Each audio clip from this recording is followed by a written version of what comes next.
We kind of know that there is a natural injustice to the size of profits being posted by companies like Shell and Centrica, while personal energy bills are reaching unprecedented and, for millions of families, I think, unmanageable heights. And today we're just talking together in the hope of bringing some light into the conversation. Not light as in levity, but light as in illumination.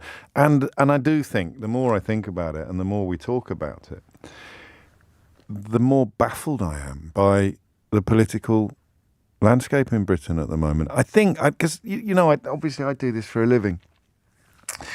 And I do honestly think, I have to be so careful, because it sounds like I'm criticising other people in the profession or even colleagues, and I'm really not.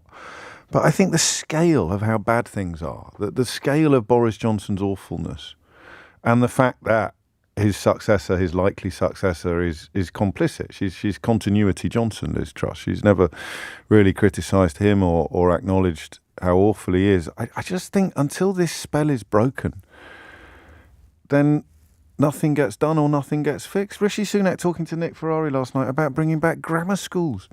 It's as if they're getting their ideas from 1975.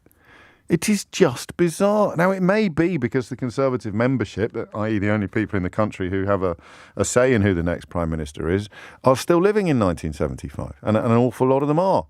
But for the rest of us, the idea that they're talking about grammar schools, I mean, to be honest with you, if I was allowed anywhere near these politicians, I would only be talking to them about energy costs and climate change now. I can't do it every day on the radio because you would turn off. Every single day, you turned on LBC, you turned on the biggest show on the station, and we were talking about climate change every day, I wouldn't be the biggest show on the station by the end of next week. I just can't do it. Human beings are fickle. I am fickle. I enjoy talking about weird stuff.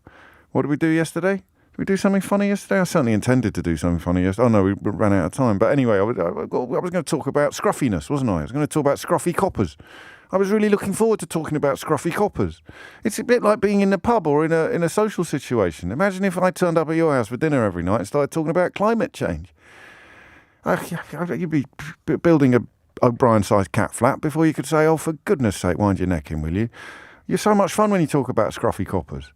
So there are huge problems here. Huge problems.